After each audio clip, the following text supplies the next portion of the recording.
Good morning, student. Welcome to the unit number 4, that is digital evidence.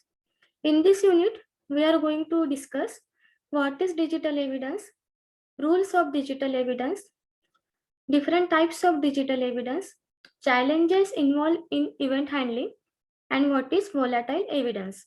So let's start with the what is digital evidence. In third unit, we have discussed what is digital forensic. Okay, now in this unit we are going to see what is digital evidence. So as we know that digital evidences are everywhere in today's world, because now the today's world is digitalized, and that's why digital devices and digital evidences are everywhere, helping people to communicate locally and globally with ease. So most people immediately think of computers, cell phone, that is your mobile devices, and internet as the primary sources for digital evidences. So as we are discussing the unit number 3 in the digital forensic investigation, we know that we collect digital evidences from computer, from mobile devices, and from the internet. Okay, so these three are the sources for digital evidences. But any piece of technology that process information can be used in a criminal way. Okay, so in daily life when we use our computer, cell phones and internet, that time we are using it for the communicating with the people, we are use it for our daily purpose. But in criminology, or in the sense of digital evidences and digital forensic, we are going to use that information, we are going to process that information in a criminal way. So for example, handheld games can carry encoded message between criminals, and even newer household appliances such as a refrigerator with a built-in TV could be used to store, view and share illegal images. So in most of the Hollywood movies, you can see that most of the criminals use your household appliances for transferring the messages, and that messages are mostly encoded message. Okay, and through this encoded message and through these household appliances, they commit the cyber attack or cyber crime. So the important thing to know is that responders need to be able to recognize and properly seize potential digital evidences. So it is very important to recognize and seize the potential digital evidences. As in the last lecture, that means the last lecture of unit number 3, we have discussed one table in which the important properties are device location, recording evidences, and all. So digital evidence is defined as information and data of value to an investigation that is stored on, received, or transmitted by an electronic device. So digital evidence is nothing but the information and data that we are going to use for the investigation, which is stored on, that can be received from or transmitted by electronic devices. Okay, so this is the definition of digital evidence, that an information and data of value to an investigation that is stored on, received and transmitted by an electronic device. So this evidence can be acquired when electronic devices are seized and secured for the examination. So these all evidences, that means this digital information and data can be acquired only when we seize that electronic device, and after that we perform secured examination of that digital devices. That means let's say an example, uh, the digital evidences can be acquired only when we seize computer and mobile devices of criminals, and after that some secured examinations is to be done on that devices. So digital evidence is nothing but is latent, that means hidden evidence, like fingerprints or DNA evidence, then crosses jurisdictional borders quickly and easily. It can be altered, damaged or destroyed with little effort. So as now we know that it very well, that digital evidences are very delicate, and we have to take proper care while handling digital evidences, because they can be easily altered, they can be easily damaged and destroyed with little effort. Like your fingerprints are very delicate, that can be easily damaged or destroyed. Then can be time sensitive, they are also time sensitive. In the third unit, we have discussed there is a time analysis. Okay, so there is a time given to some digital evidences, so they are time sensitive. So there are many sources of digital evidences, but for the purpose of this, your syllabus, there are three main forensic categories of devices that we are going to discuss, like internet-based, stand-alone computers, and mobile devices. So these areas tend to have different evidence gathering processes, different tools and concerns, and different types of crimes tend to lend themselves to one device to the another. So now let's see the principle of digital evidence. So now we know that the information that is stored electronically is said to be digital because it has been broken down into digits. Now, what is meant by analog and what is meant by digits? Digital is nothing but the data which is stored in the form of bits, which is stored in the form of digits. Okay, that is binary unit of 1 and 0. Okay, so digital evidence is nothing but the combination of 0 and 1. That means bit data that are saved and retrieved using a set of instructions called software or code. So information which is electronically stored, it's said to be digital. Now what is meant by digital? Digital means for binary data, that means combination of 0 and 1. So such type of primary data, binary data and binary information are to be saved and retrieved using a set of instructions, and set of instructions is nothing but your software or code. Okay, your software is nothing but the set of instructions. So any kind of information, photograph, words, spreadsheets can be created and saved using this type of instruction. Okay, it means that your softwares are used for the photograph, your softwares are used for the generation of worksheets, spreadsheets, and so on. Okay, so finding and exploiting evidence saved in this way is a growing area of forensic and constantly changes as the technology evolves. Now, as I told you, there are three basic sources of digital evidences like internet, computer, and mobile devices. Okay, so let's first discuss internet. So the launch of internet or World Wide Web in the mid 1990s truly ushered in the age of access. So for the first time, individuals outside the academic world could use it to connect with others in a brand new way.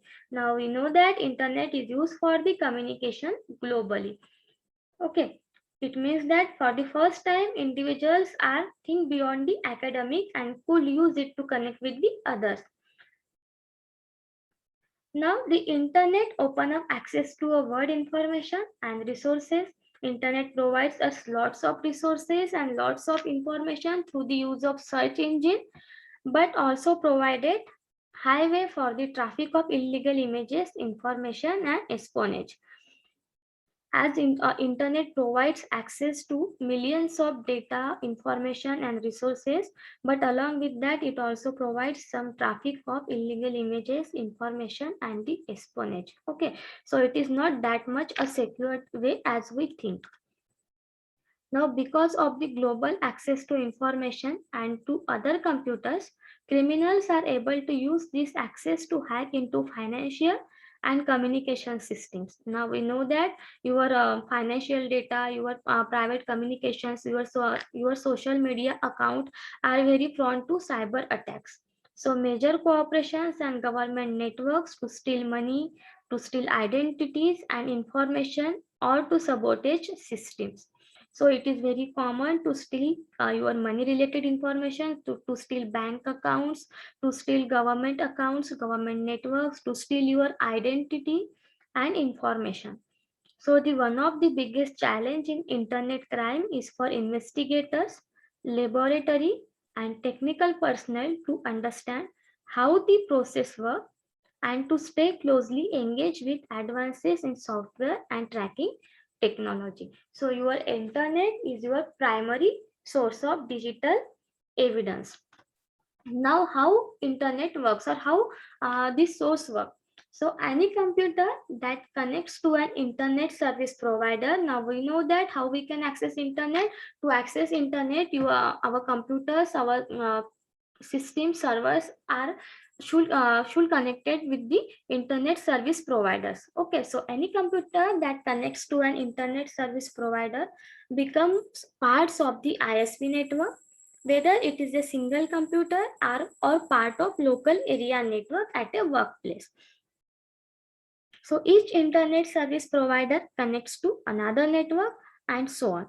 So in this way, the internet is literally a web of network where information can be sent and information can be received to any point on the web from any other point. It means it is a web, it is a network of number of computers which is scattered throughout the world. So this global collection of network has no owner or overall controlling network. So it operates like a community with all the pros and cons. Pros and cons means with all the advantage and disadvantage that you might find in any other community. Okay, then the second source of digital evidence is computer. So in the late 1970s, employees at the Flagler Dog Track in Florida used computers to create and print fraudulent winning tickets. So this prompted Florida to enact the first computer crime law. Okay, first computer crime law enacted by the Florida. So the Florida Computer Crime Act, which declared an unauthorized use of computing facility a crime.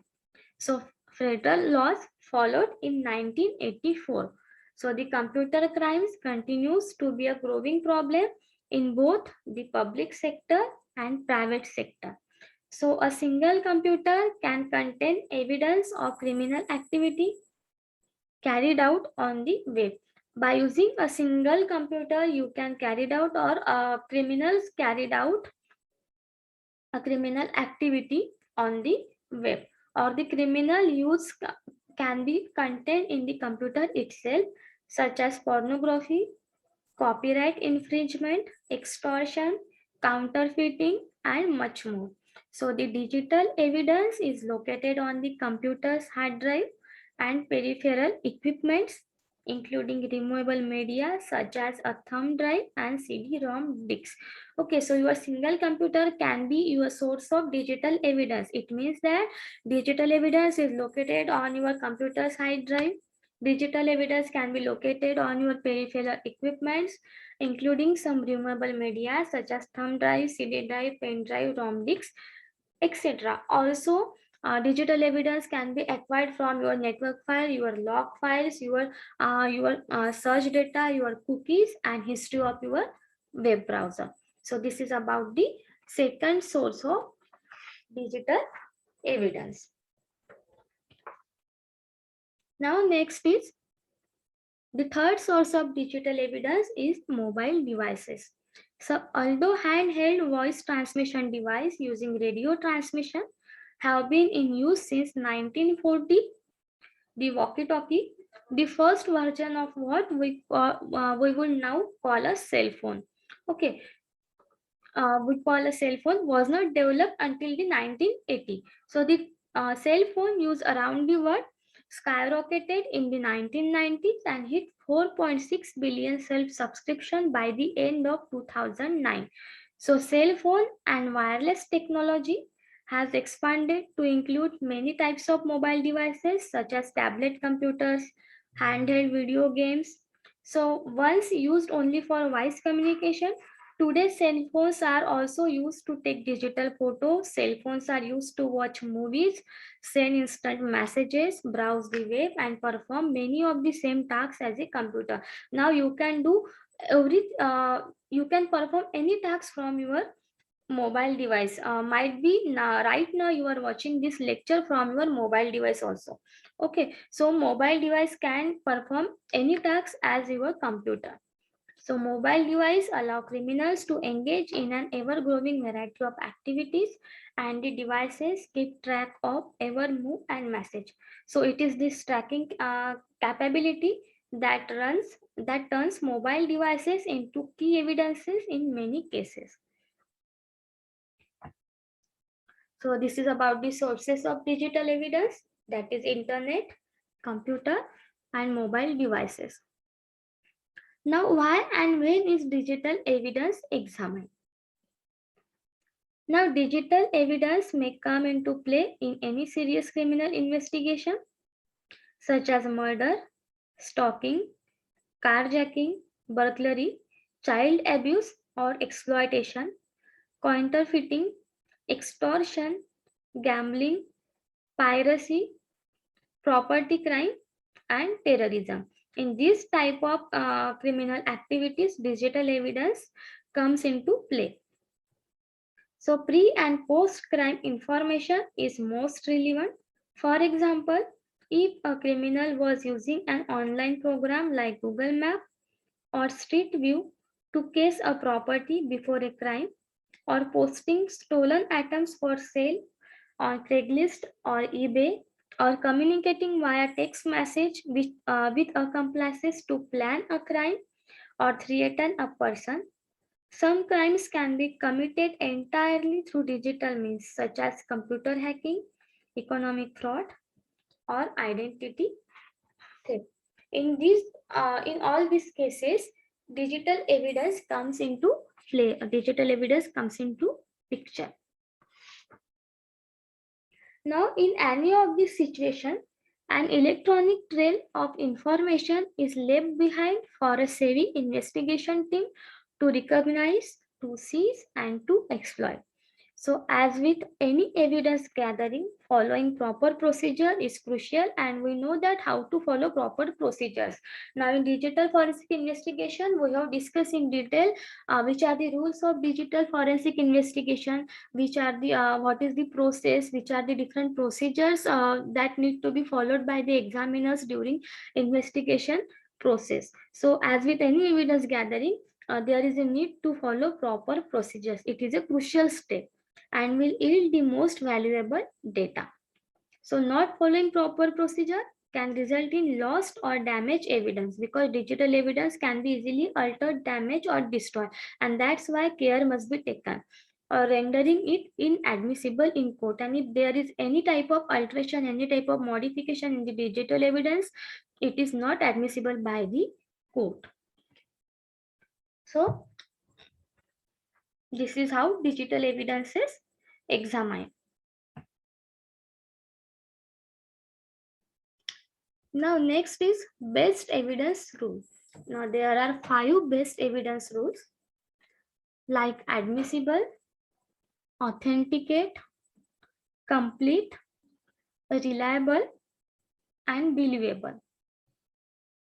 So the courtrooms rely more and more on the information inside a mobile phone as vital evidence, because it is a digital evidence. So in computer forensic, in cyber crime, cyber attacks, courts are rely more on the information which is found inside mobile phone, which is found on the internet, on the computer. So prevailing evidences in court requires a good understanding of the rules of evidence. So mobile forensic is a relatively new discipline, and law dictating the validity of evidence are not widely known. So however, there are 5 general rules of evidence that apply to digital forensic and need to be followed in order for evidence to be useful. So ignoring these rules make evidence inadmissible. So these 5 rules are admissible, authenticate, complete, reliable, and believable. If we are not going to follow these 5 rules, your digital evidence is not to be admissible in the courtroom. So let's discuss one by one. First one is the admissible. This is the most basic rule and a measure of evidence validity and importance. The evidence must be preserved and gathered in such a way that it can be used in court or elsewhere. Okay, as a always told that digital evidences should be handled with care. It means that the evidence must be preserved and gathered in such a way that it can be used in court or elsewhere. Many errors can be made that could cause a judge to rule a piece of evidence as inadmissible. So if there is an alteration, if we are not capable to achieve the integrity of digital evidence, it means that digital evidence is not going to admissible in the court. For example, evidence that is gathered using illegal method is commonly ruled admissible. Also, if evidences are gathered collected by using illegal methods, then this method is also void method and it is not again going to admissible in the court. So this is about the admissible rule. Then next one is the authenticate. The evidence must be tied to the incident in a relevant way to prove something. It means that your digital evidences are admissible, but your digital evidences must be relevant to the incident in a relevant way to prove something. So the forensic examiner must be accountable for the origin of the evidence. That means from where we acquired this digital evidence. Okay, it should match with the incident which is already happened. Then the next rule is complete. When digital evidences is presented, it must be clear and complete and should reflect the whole story. It means that when digital evidence is presented in court, it must be clear and it must show the complete story that what is happened, what digital evidence is related to what, and who is punishable or who is the culprit. So it is not enough to collect evidence that just show one perspective of the incident. Your digital evidence must be able to show the full perspective of the evidence. So presenting incomplete evidence is more dangerous than not providing any evidence at all, as it could lead to a different judgment. It means sometimes it is happened that the innocent person will get punished if your evidence is incomplete or not proper. And that's why it is always says that presenting incomplete evidence is more dangerous than not providing any evidence at all. Then the next rule is that reliable. So evidence collected from the device must be reliable. This depends on the tools and methodology used. It is always says that, or we can say that it is one of the rule of digital forensic investigation that while collecting digital evidences, while examining digital evidences, experts must be able to use new and latest technology and tools to analyze that data, to access that data. So the reliability depends on the tools and methodology used. So the technique used and evidence collected must not cast doubt on the authenticity of the evidence. So whatever the evidence that you have collected must be accessible, must be authenticate, complete, and reliable. So if the examiner use some techniques that cannot be reproduced, the evidence is considered unless they were directed to do so. So this will include possible destructive method such as chip of extraction. Okay, so your evidence must be reliable. And the last rule is that your evidence must be believable. So a forensic examiner must be able to explain with clarity and consciousness what process they use to access the digital evidence, what process they use to analyze, and finally what process they use to make a report, and the way the integrity of the evidence was preserved. How they preserve the integrity of the evidence, which tools and technology they use to preserve the integrity of the evidence. That should be explained with the clarity by the examiner in the courtroom. So the evidence presented by the examiner must be clear, easy to understand, and believable by the jury. Okay, so these are the 5 rules that must be followed by the examiner before submitting digital evidences to the court. If these 5 rules are not followed by the examiner, your digital evidence is not going to accept, is not going to admissible in the court. Okay. So in today's lecture, we discuss about what is digital evidence, what is the principle of digital evidence, that it is a binary data collection of zeros and ones. Sources of digital evidence. There are 3 sources of digital evidence: internet, computer, mobile devices. Then why and when is digital evidence examined? It is generally examined in criminal cases, in cyber attacks and cyber crimes. And the 5 rules of digital evidence.